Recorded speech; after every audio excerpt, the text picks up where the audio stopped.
ആ കൂട്ടത്തിൽ നബി സല്ലല്ലാഹു അലൈഹി വസല്ലം പറഞ്ഞ അവിടുത്തെ ഈ ലോകത്തേക്ക് നിയോഗിച്ചത് തന്നെയാണ് ഏറ്റവും ഒന്നാമത്തെ അടയാളം. പ്രവാചകൻ സല്ലല്ലാഹു അലൈഹി വസല്ലം ഈ ഭൂമുഖത്തേക്ക് നിയോഗിക്കപ്പെട്ടത് തന്നെ അന്ത്യനാൾ അടുത്തിരിക്കുന്നു എന്നതിന്റെ ലക്ഷണമാണ്. നബി സല്ലല്ലാഹു അലൈഹി വസല്ലം തന്നെ പറയുന്നു, അല്ലാഹുവിന്റെ റസൂലിനെ പറ്റി സഹാബത്ത് അത് വിശദീകരിച്ചിട്ടുമുണ്ട്. നബി സല്ലല്ലാഹു അലൈഹി വസല്ലം എന്താണ് പറഞ്ഞത്? ബുഇസ്തു അന വസ്സാഅ കഹാതൈൻ, ഞാനും അന്ത്യനാളും നിയോഗിക്കപ്പെട്ടിരിക്കുന്നത് കഹാതൈനി, ഇത് രണ്ടും പോലെയാണ്. യഅനി ഇസ്ബഈനി, രണ്ട് വിരലുകൾ അവിടുന്ന് ചൂണ്ടിക്കാണിക്കുകയുണ്ടായി. അവിടുത്തെ സബ്ബാബത്തും അഥവാ ചൂണ്ടുവിരലും അതുപോലെ തന്നെ വൽ വുസ്താ, മധ്യവിരലും ഇങ്ങനെ കൂട്ടിപ്പിടിച്ച് ചേർത്ത് പിടിച്ചുകൊണ്ട് അവിടുന്ന് പറയുന്നു, ബുഇസ്തു അന വസ്സാഅതു കഹാതൈൻ, ഈ രണ്ട് വിരലുകളെ പോലെയാണ് ഞാനും അന്ത്യനാളും നിയോഗിക്കപ്പെട്ടതിന്റെ ഉദാഹരണമെന്ന്. രണ്ട് നിലക്ക് പ്രിയപ്പെട്ടവരെ അവിടെ വ്യാഖ്യാനങ്ങളുണ്ട്. ഒന്ന്, നബി സല്ലല്ലാഹു അലൈഹി വസല്ലമിന്റെ നിയോഗം ഈ രണ്ട് വിരലുകളും ഇതാ ചേർന്ന് കിടക്കുകയാണ്. ഈ രണ്ട് വിരലുകൾക്കിടയിൽ ഇനി മറ്റൊരു വിരലില്ല. അന്ത്യപ്രവാചകനാണെന്ന സൂചന. നബി സല്ലല്ലാഹു അലൈഹി വസല്ലമിനും ലോകാവസാനത്തിനും ഇടക്ക് ഇനി ഒരു നബി നമുക്ക് വരാനില്ല. അന്ത്യപ്രവാചകനാണ് ഞാൻ, ഇനി ഒരു പ്രവാചകൻ വരാനില്ല. അതുകൊണ്ട് നബി സല്ലല്ലാഹു അലൈഹി വസല്ലം വന്നതോടുകൂടി തന്നെ അന്ത്യനാളിന്റെ ഒന്നാമത്തെ അലാമത്ത് സംഭവിച്ചു കഴിഞ്ഞു. ഇനി ഒരു നബി വരാനില്ലല്ലോ. പ്രവാചകൻ സല്ലല്ലാഹു അലൈഹി വസല്ലം ലോകാവസാനത്തിന്റെ മുമ്പ് വന്ന അവസാന പ്രവാചകനാണ് മഹാനായ മുഹമ്മദുർ റസൂലുള്ളാഹി സ്വല്ലല്ലാഹു അലൈഹി വസല്ലം.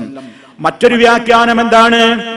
വേറൊരു വ്യാഖ്യാനം പറയപ്പെട്ടത്, ഈ രണ്ട് വിരലുകൾ ഇങ്ങനെ കൂട്ടിപ്പിടിച്ചാൽ, ഈ രണ്ട് വിരലുകൾ ഇങ്ങനെ കൂട്ടിപ്പിടിച്ചാൽ ചൂണ്ടുവിരലിനെ അപേക്ഷിച്ച് ഈ മടുവിരലിന്റെ വലുപ്പം അല്പം കൂടുതലല്ലേ? ചൂണ്ടുവിരലിന്റെ ഉയരത്തിൽ നിന്ന് മധ്യവിരലിന്റെ ഈ ഉയരം അല്പമല്ലേ ബാക്കിയുള്ളൂ? അതുപോലെയാണ് എന്റെ നിയോഗം കഴിഞ്ഞാൽ, അതുപോലെ തന്നെ എന്റെ ഈ നിയോഗം വന്നതോടുകൂടി ഇനി അന്ത്യനാളിന് കഴിഞ്ഞ കാലഘട്ടങ്ങളെ അപേക്ഷിച്ചു നോക്കുമ്പോ ഇനി അധികം കാലം ബാക്കിയില്ല എന്ന സൂചനയുമായേക്കാം എന്നതാണ് രണ്ടാമത്തെ വ്യാഖ്യാനമായി പറയപ്പെടുന്നത്. എന്തായാലും നബി സല്ലല്ലാഹു അലൈഹി വസല്ലമിന്റെ ബിഅസത്ത്, അവിടുത്തെ നബിയായി നിയോഗിച്ചത്, അവിടുന്ന് നബിയായി വന്നത് അന്ത്യനാൾ അടുത്തിരിക്കുന്നു എന്നതിന്റെ സൂചന തന്നെയാണ്, അടയാളം തന്നെയാണ്. അതുപോലെ തന്നെ അവിടുന്ന് പറഞ്ഞല്ലോ മറ്റൊരു കാര്യം എന്താണ്? നബി സല്ലല്ലാഹു അലൈഹി വസല്ലമിന്റെ വഫാത്താണ്. അവിടുന്ന് പറഞ്ഞ ഒരു ഹദീസിൽ നമുക്ക് കാണാൻ സാധിക്കും, അതാ മൗതി ഉഅ്ദുദ്, നിങ്ങൾ എണ്ണിക്കോ, സിത്തൻ ബൈന യദൈസാ, അന്ത്യനാളിന്റെ മുന്നോടിയായി കൊണ്ട് സംഭവിക്കാനിരിക്കുന്ന ഒരാറ് കാര്യങ്ങൾ ഇവിടെ പറയുന്നുണ്ട്. അതിലൊന്നാമതായി പിന്നെ പറയുന്നത് മൗതി, എന്റെ മരണം തന്നെ. അല്ലാഹുവിന്റെ റസൂല് നിയോഗിക്കപ്പെട്ടത് അന്ത്യനാളിന്റെ അടയാളമായതുപോലെ റസൂൽ സല്ലല്ലാഹു അലൈഹി വസല്ലമിന്റെ വഫാത്ത്, അവിടുന്ന് ഈ ലോകത്തോട് വിട പറഞ്ഞത് അതാ അന്ത്യനാളിന്റെ ലക്ഷണങ്ങളിൽ ഒരു ലക്ഷണം തന്നെയാണ്. മദീന മുഴുവൻ അന്ന് കരഞ്ഞ ദിവസമാണ്. ലോകം വലിയ ശോകമൂകമായ പ്രത്യേകമായ അവസ്ഥയിലേക്ക് നീങ്ങിയ കാലഘട്ടമാണ്. മഹാനായ നബിതങ്ങൾ, നമ്മുടെ നേതാവിന്റെ അന്ത്യസമയങ്ങളും ആ ദിവസങ്ങളിൽ ഉണ്ടായ മറ്റുള്ള ചില ചരിത്രങ്ങളുമൊക്കെ നമ്മൾ ഇവിടെ സവിസ്തരം അന്ത്യപ്രവാചകന്റെ അന്ത്യനിമിഷങ്ങൾ എന്ന അന്ത്യദിനങ്ങൾ എന്ന ആ വിഷയത്തെ ആസ്പദിച്ചുകൊണ്ട് നടത്തിയ സംസാരങ്ങളിൽ വിശദീകരിക്കപ്പെട്ട് കഴിഞ്ഞതാണ്. ഞാൻ ആവർത്തിക്കുന്നില്ല.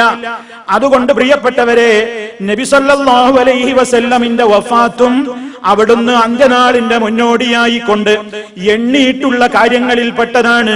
ഇനി നബി സല്ലല്ലാഹു അലൈഹി വസല്ലമിന്റെ വഫാത്തോടുകൂടി ഇനി മാനലോകത്ത് നിന്ന് ഭൂമുഖത്തേക്ക് ഒരു വഹി വരാനില്ല, ഒരു നബി വരാനില്ല. ആ നിലക്കുള്ള ഒരു നിർദ്ദേശം ഇനി വാനലോകത്ത് നിന്ന് ഭൂമിലോകത്തേക്ക് വരികയില്ല. അത് അന്ത്യനാളിന്റെ ലക്ഷണം തന്നെ.